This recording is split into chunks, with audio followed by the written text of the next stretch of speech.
Yo guys, awesome chess blunder here, and today I'll be showing you a game that's been played by Liren and Magnus Carlsen in a Tata Steel Master in Wijk.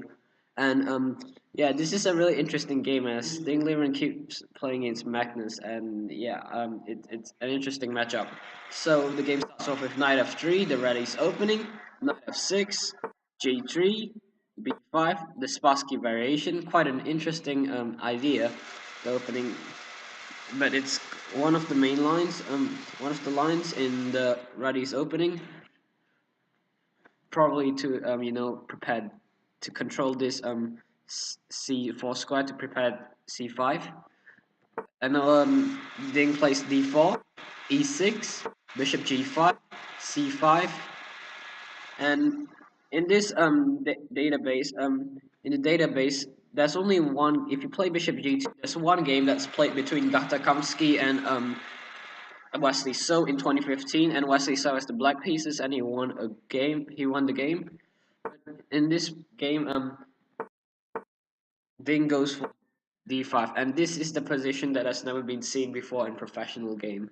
So, what do you do here? If you um play you take some d5, then you'll meet and if you play bishop takes on you'll see bishop takes on f6. It's a playable line. Queen takes on f6, and if your queen takes on d5, we're hoping to get on a rook here. Then a queen takes on b2, queen takes on a8, and instead of capturing the rook, you're gonna play queen c1, and that's checkmate. So you don't want that. There's some tricks in this position. So yeah, instead Magnus played queen a5 check. You know queen a5, and if you block with something like c3, then knight's gonna win this pawn, the knight.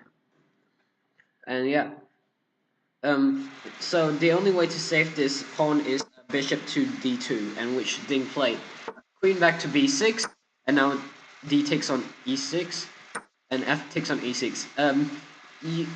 I know that black is going to ruin his kingside pawn structure, but he's gonna get a really nice center after playing like d5.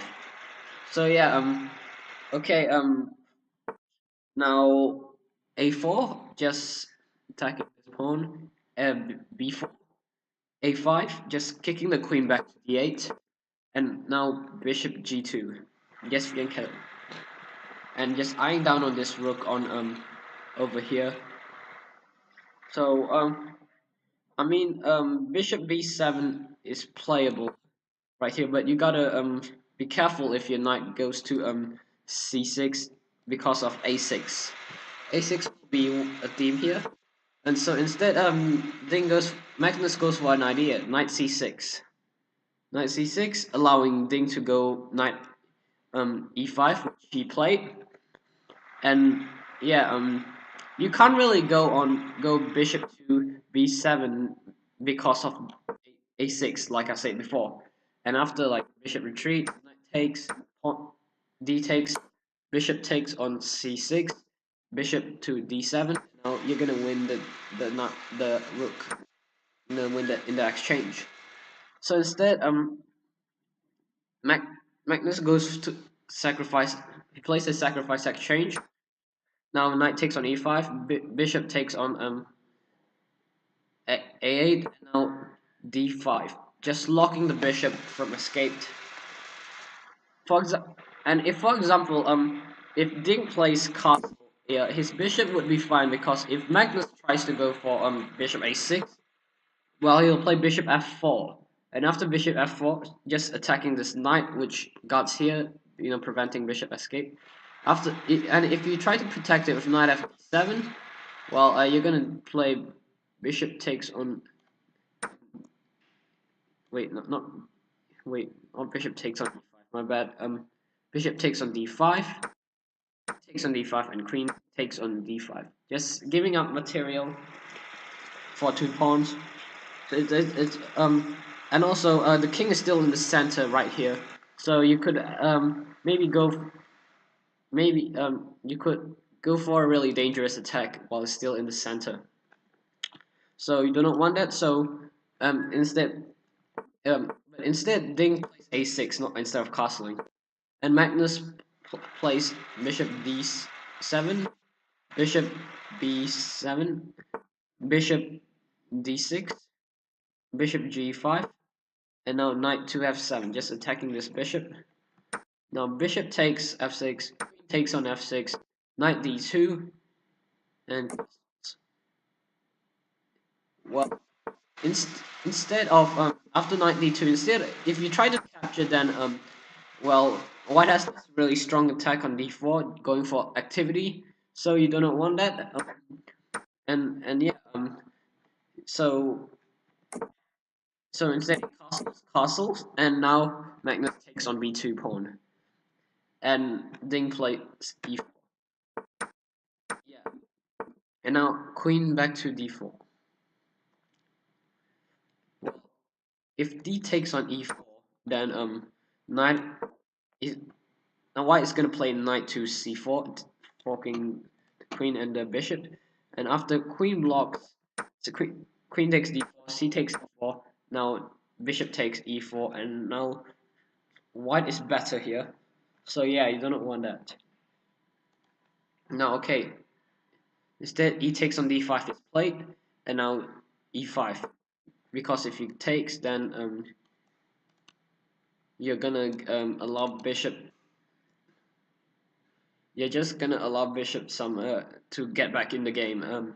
So yeah, e5, knight b3, queen to e4, queen to d3, going for exchange, and Magnus isn't interested, so he played queen to g4, and now f3. In this position, you got to play f3 because of um some knight ideas to get to g5, to h3 or f3, attacking the king. And for example, if you neglect this threat by playing like rook a5, for example, to possibly win this c5 pawn, then he's gonna play knight g5, knight d2, and knight h3 check. And if you play king g2, then you're gonna get knight f4 check, winning the queen because this king is pinned. So this pawn is so, and if you play king h1, you're gonna face the same. You're gonna just lose material. And takes f2, and then yeah, you're better. And now queen h5, he plays f3, queen h5, knight d2, just reinforcing this pawn. Now knight to g5, bishop to c6, just trying to trade off bishops. And now Magnus plays bishop to h3.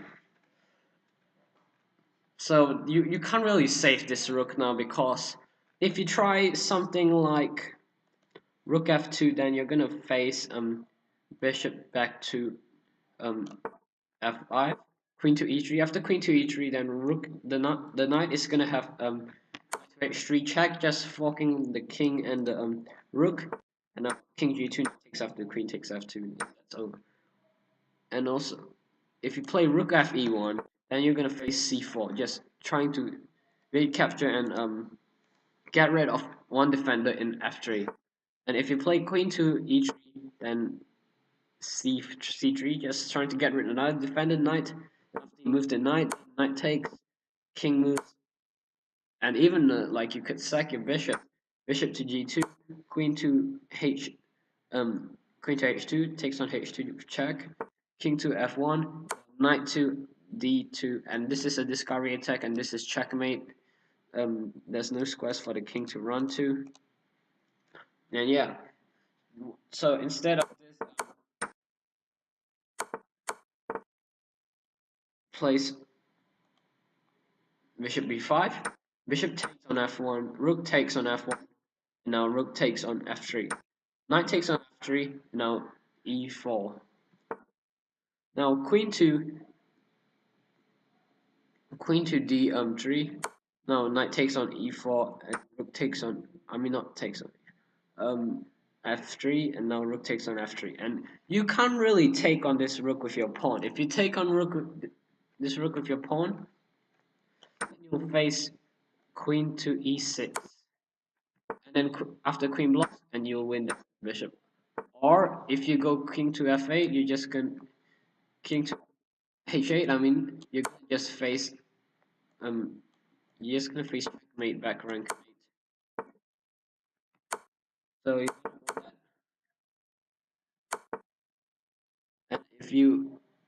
and if you go king to f8, then that's another idea. Queen takes on d6, king to f7, queen to d7, king to f6, queen to e6 check, king to g5, h4, queen takes h4. Now queen to e5, e7 with check, king to h6, queen takes on h4, king to g6, bit and sorry, bishop to um, e8, king to f5, now queen to f4. This is checkmate. So you do not and instead so you can't really play that. So queen take instead he takes with the queen, takes the rook, queen takes, and now pawn takes on f3.